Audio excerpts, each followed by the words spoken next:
नेत्र रोग चिकित्सक डॉक्टर चेतन खुटेमाटे की उपस्थिति में निशुल्क नेत्र जांच शिविर का आयोजन किया गया।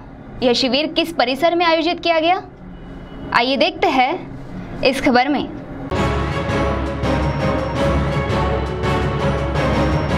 इस मुहिम के अंतर्गत गुरु दृष्टि नेत्रालय चंद्रपुर की ओर से तथा लहान हनुमान उत्सव समिति एवं विज्ञासन ग्रामवासी के सौजन्य से आज 4 अक्टूबर को सुबह 11 से 3 बजे के दरमियान यहां के जिला परिषद प्राथमिक स्कूल में मुफ्त आंखों की जांच, चश्मों का वितरण, दंत शिविर, चंद्रपुर के जिला सामान्य रुग्णालय के रक्त पेटी डॉक्टर उपस्थित थे और इस मौके पर रक्तदान शिविर का आयोजन किया गया था।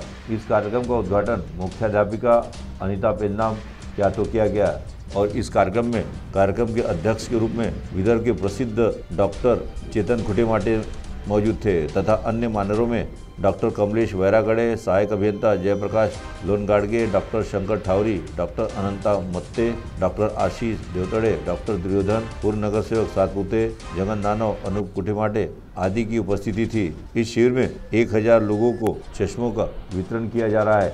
वहीं शिविर के दौरान कार्यक्रम के अध्यक्ष तथा मशहूर नेत्र चिकित्सक डॉक्टर चेतन खुटेमाटे ने उपस्थितों को संबोधित करते हुए क्या कहा, अब सुने उन्हीं की जुबानी। काहीतरी एक सकारात्मक बदल घडावा, जनमानसांच्या मानसिकतेमध्ये काहीतरी एक पॉझिटिव्हिटी यावी, सकारात्मकतेची भावना व्हावी आणि विकासाच्या दिशेने काही प्रेरणा मिळाव्या, नवीन विकासाच्या गोष्टी या भागात घडाव्या या उद्देशाने चला बदल घडवूया ही मोहीम राबवित आहे। जसं आपल्याकडे एटापल्ली सारखा गडचिरोली जिल्ह्यातला मागासलेला भाग आहे, अतिशय दुर्गम जंगली भाग आहे, त्या प्रकारचं तिथे आनंदपूर म्हणून एक स्थान होतं विदिशा डिस्ट्रिक्ट मध्ये। तर त्या ठिकाणी मी सुरुवातीला एक छोट्याशा रूम मध्ये एक नेत्र रुग्णालयाची स्थापना केली होती। त्याचा मी पहिला आय सर्जन होतो आणि सद्गुरू नेत्र चिकित्सालय नावाचं ते रुग्णालय चालू केलं मी। तिथे मी राहून मी 2-3 वर्षाच्या काळामध्ये एक 10,000 नेत्र रोग्यांचे मुफ्त ऑपरेशन्स करून द्यायचो मी असेपर्यंत। मग समोर त्या हॉस्पिटलचं काम वाढत गेलं आणि आता तिथे दरवर्षी 70,000 रुग्णांचे एकही पैसा न घेता विनामूल्य ऑपरेशन्स केले जातं। तर त्या भागात काम करून लोकांची सेवा करण्याचं पण मला भाग्य लाभलं। पण इथलं मूळचं या भागातलं असल्यामुळे, भद्रावती भागाचं असल्यामुळे या भागात यावं आणि आपल्या जे काही नॉलेज आपण शिक्षण घेतलं त्याचा इथल्या परिसरातील लोकांना उपयोग व्हावा या दृष्टीने मी इकडे प्रॅक्टिससाठी आलो। प्लेसवर अवेलेबल नसल्यामुळे चंद्रपूरला गुरुदृष्टी नेत्रालय नावाचं रुग्णालय चालू केलं।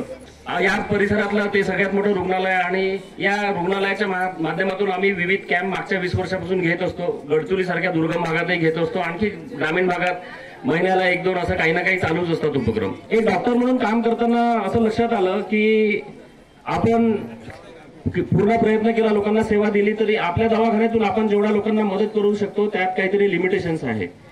पण जसं कोणतं आपण शासन हे फार मोठा व्याप असतो शासनाचा, शासनाची रीच प्रत्येक गावागावापर्यंत, खेड्याखेड्यापर्यंत असते। तर आमचा चला बदल घडवूया ही मोहीम कोणाच्या विरोधातली नाहीये, कोणत्याही राजकीय पक्षाच्या किंवा व्यक्तींच्या विरोधातली ही मोहीम नसून ही सकारात्मक मोहीम आहे, जेणेकरून लोकांमध्ये जनजागृती यावी। आज कोणताही कायदा विधिमंडळाच्या पटलावरती तुम्ही पास केला, चाहे शेतीच्या संदर्भात असेल, स्त्रियांच्या संदर्भात असेल, शिक्षणाच्या संदर्भात असेल, तर तो कायदा महाराष्ट्रभर लागू होतो आणि त्याचा परिणाम मतदारसंघातील आणि महाराष्ट्रातील सर्व लोकांवर होत असतो। चला बदल घडवूया या मोहिमेद्वारे आम्ही जनमानसांमध्ये ही जागृती करण्याचा प्रयत्न करतोय की तुम्ही कोणत्याही प्रलोभनाला बळी न पडता।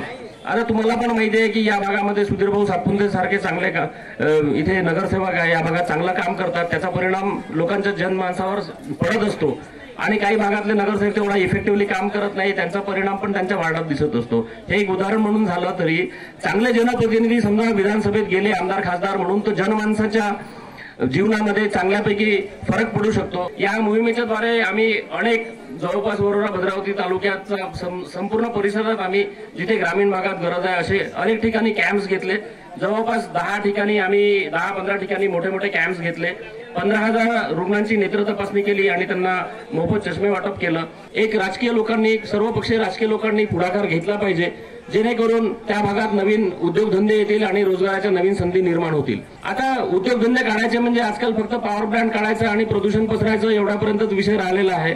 त्या पॉवर प्लांटमध्ये जरी 1000 लोकांना नोकरी मिळत असली तरी त्या पॉवर प्लांटचं जे खराब पाणी वाहून जाते, जो त्या पॉवर प्लांटचा धुरळा उडतो, त्याच्यामुळे 10,000 लोकांच्या शेतीवर डायरेक्टली इनडायरेक्टली परिणाम येत असतो त्या दूषित पाण्यामुळे आणि दूषित हवेमुळे। तर आमचं असं म्हणणं आहे की या निपंडन सारख्या ठिकाणी तुम्ही टेक्सटाईल पार्क जे अमरावती भागात चालू झालं, तिथे आता महाराष्ट्रातलं सगळ्यात मोठं टेक्सटाईल पार्क आहे। आपल्या भागामध्ये कापसाचं उत्पादन मोठ्या। CTV के लिए हमारे प्रतिनिधि जावेद शेख की रिपोर्ट।